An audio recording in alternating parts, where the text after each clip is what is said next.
Live from WTOC, the Southeast News leader. The News Now starts on WTOC Plus. Well, happy Friday. Thanks for joining us here for the news on WTOC Plus. I'm digital anchor Jude Binkley, joined this morning with meteorologist Andrew Gorton. Andrew, I'm already ready for the weekend. I don't have any plans for Valentine's Day. I'm just excited to get out of here, enjoy the sunshine on Saturday, right? Because we're expecting a bit of a tale of two days. Yeah, yeah, this Jekyll weekend. and Hyde for this weekend. It's going to be nice, though, as we go through today and tomorrow. And, of course, everybody wants to know about that rain that's coming in here. So just go right at it. Not going to make you wait. We've got rain that comes in on Sunday. It's a first alert weather day. But Valentine's, if you have plans tonight, tomorrow, looking good for that. You've got some of those higher clouds coming in. You can see that stretch there, that swath on the satellite, Swainsboro, Statesboro, kind of over I-16 and just to the north. Otherwise, it's mostly sunny for us today. Temperatures, they are a little bit cooler compared to this time yesterday for most of us. As we go forward, we definitely have a big warm up in the forecast. Your highs are going to be in the 70s for some of those southern communities. A lot of us are topping out in the 60s. It's going to be interesting when those clouds line up, maybe a little cooler there. But overall, mostly sunny through the afternoon as a lot of these students get ready for their weekend as well. So as they're walking home from the bus into the neighborhood, everything looks good for that. Now today, we're not going to have a lot of wind as we go forward into tomorrow. Graphic doesn't change much. It's about the same, 5 to 10. But Sunday, that's when that wind chance, or wind speed, I should say, comes up as those gusts with the rain go to about 20-ish, nothing too crazy. You don't want windy conditions when you're going to dinner. Not going to have it tonight. Looking fine for that date night with temperatures in the 40s there into the mid to late evening hours. As we then get into your Valentine's Day, chilly again tomorrow morning, 30s expected for your Saturday morning if you're up early. A little warmer in the afternoon, mid to upper 60s, a little bit more cloud cover, kind of some foreshadowing to your rain on Sunday. So lots going on here in the forecast. We've got the showers that come in here on the 7-day. As we then get into Monday, we dry out, temporarily cooler in the afternoon. Midweek, we're warming way up there with temperatures going up. I kind of have these graphics out of order, so we're just going to roll with it. For Saturday morning, starting out a little chilly there for inland areas. I did want to kind of hone in on the weekend one more time because I think it's important to time out the rain for you. As we look at Sunday, early, we don't have that rain, but later on, pretty fair chance. And this is the graphic I wanted to get to. That rain chance comes in later in the morning. So around sunrise, some spotty showers are definitely possible for inland areas as we go through the morning, stopping this around lunchtime, increasingly damp. And as we go through the afternoon, we see that rain come through as well. And it's one of those days almost everybody gets rain midday through the afternoon. Some lulls in the evening, some isolated showers come through. But check this out. Getting at least 1/2 inch to 3/4 of an inch, kind of the consensus. This specifically model data for Savannah, but fair to say that for many communities as we go forward here.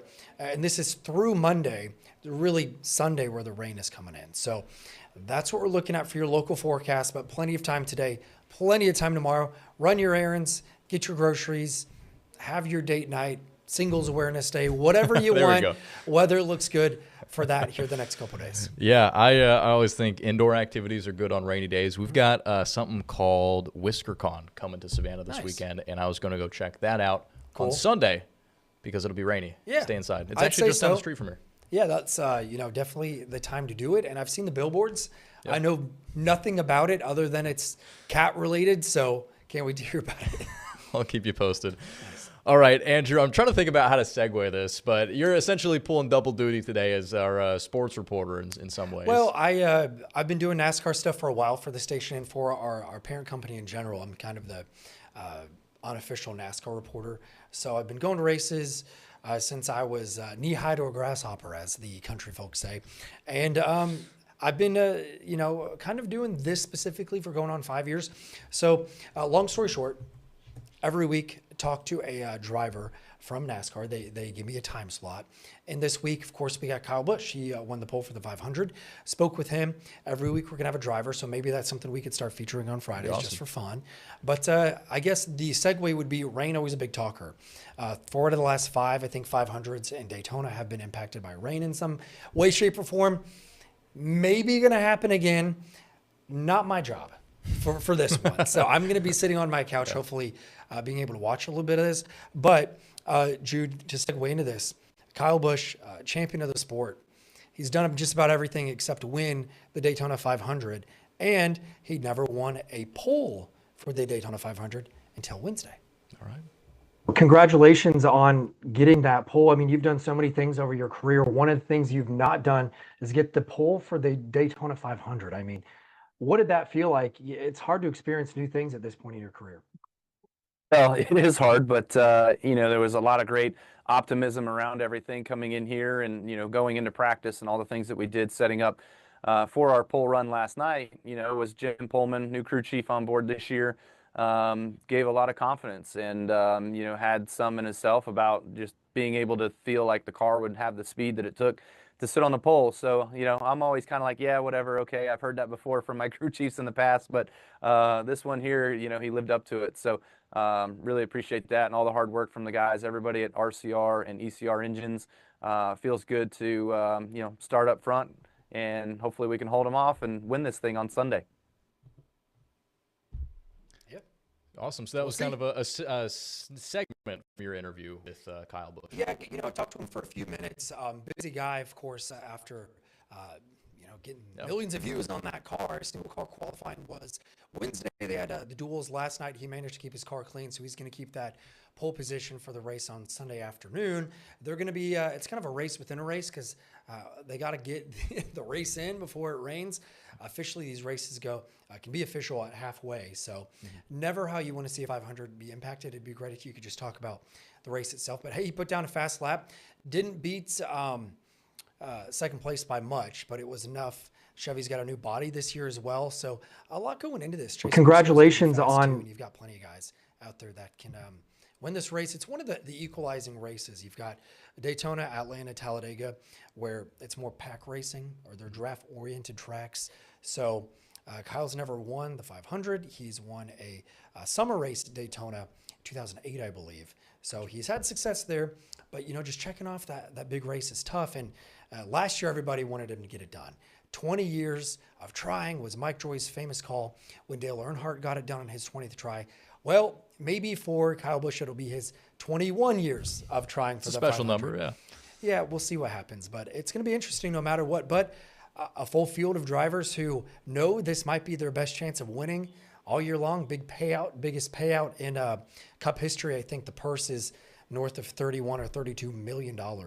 So there's a lot of money on the line. Yeah. People will do crazy things. This kicks off the season basically for NASCAR.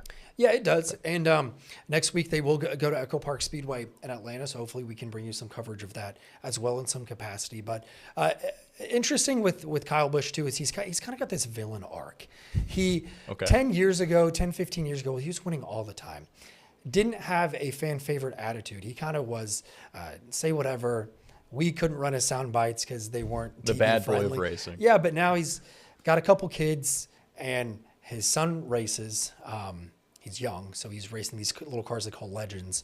So I think it's kind of evened him out a little bit. But we talk about that in the full interview about what it means like winning now versus before he had kids. Like, would you take it whenever your career was kind of at its peak, or now? It's just kind of fun. You talk to these people over the years, and you're able to get comfortable and ask those kind of questions. So it's kind of cool. That's cool. You just mentioned you can watch the full interview now on WTOC, the Inside Lane. I think it's even a tab on the website as well, so you can That'd be cool. Check it out. So yeah, and usually these get posted up to Spotify, Apple, iHeart. The podcast is available there too. Sweet. Andrew, let's do this more often. Thanks for coming on. Yeah, sounds good. And the news at noon, forecast coming up. All right. Well, we are going to continue with our top headlines here on WTOC Plus. Savannah police say a male juvenile was arrested after a food delivery worker was carjacked at gunpoint. Here's what we know. It happened on February 3rd on Albion Street. Savannah police officers went to the scene in reference to reports of an armed robbery and carjacking. Police said the victim, a food delivery worker, told investigators the suspect robbed them of their vehicle at gunpoint. That car was later found by police and ultimately recovered. Police identified the male juvenile as a suspect on February 11th. He was charged with hijacking a motor vehicle, aggravated assault, possession of a firearm, two charges of that, as well as armed robbery. He was taken to the Savannah Regional Youth Detention Center. We should also note that this investigation is ongoing. In regional news, 2 people are dead and another was hurt after a shooting on the campus of South Carolina State University. Campus was on a lockdown around 9:15 last night after reports of a shooting at the Suites student residential complex. The victims and the condition of the person hurt have not been released yet. SLED investigators are actively investigating this incident. One student shared their thoughts after this tragedy. I'm sorry for whatever happened to the families, to the 2 people. I'm sorry for the family. I hope y'all be all right. I hope they stay strong. I hope they push out. And I just feel like we just got to stick together right now. University classes are canceled for today, and counselors are available for students. We have more details this morning. A neighborhood is shaken up after a deadly shooting in Savannah off of East 52nd Street and Skidaway Road. This happened yesterday. SPD closed a portion of Northbridge Drive until about 6:30 last night. A woman died at the scene, and there are no reports of any other injuries. Karen Grashel was at work when she got a call that someone was killed right outside of her home, and she says it's unimaginable in their tight-knit neighborhood. I've always felt safe. I've always felt secure. I've never been scared to come out of my house. It's a quiet little neighborhood. We all know each other. So something like this is very upsetting. And I should note we do have some breaking news regarding this story, an update just into our newsroom at 11:09, I believe. Savannah Police, I'm reading a press release that we were just sent. The Savannah Police Department has arrested a male juvenile in connection with the February 12th fatal shooting that happened on Northgate Drive. Officers responded to the scene around 2:30 for reports of a shooting. They found an adult female victim with gunshot wounds who ultimately died at the scene. Police say they did locate the suspect near the scene and took him into custody. He's being charged with murder and was taken to the Savannah Regional Youth Detention Center. So just into our newsroom, a male juvenile suspect was arrested in regards with that shooting that we covered yesterday afternoon. All right, turning now to some continuing coverage. It's been nearly 2 weeks since the mother of Today's Show co-host Savannah Guthrie went missing. The FBI has now doubled their reward to $100,000 for any information leading to the return of Nancy Guthrie or the arrest of anyone involved in her disappearance.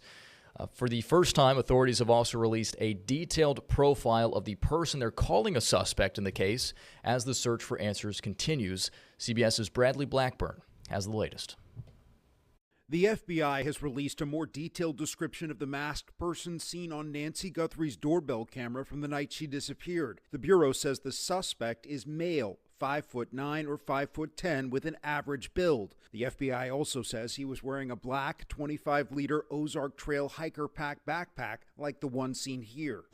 FBI teams continue scouring the neighborhood for clues. Investigators temporarily put up a white tent at the entrance of Nancy Guthrie's house Thursday, and a source also tells CBS News black gloves found during the search have been sent for DNA testing. Meanwhile, investigators are asking neighbors to recheck their security cameras, expanding the time frame to include the days before and after the 84-year-old disappeared. The offender had to do some kind of a recon. Retired FBI profiler Mary Ellen O'Toole says she believes the suspect may have been in the neighborhood before Guthrie went missing. It does not necessarily mean he's going to stand out like some strange guy that is frightening to people, but rather would blend in so that he doesn't generate a lot of concern. Today's Show host Savannah Guthrie posted childhood videos on social media Thursday with the message, "Our lovely mom, we will never give up on her.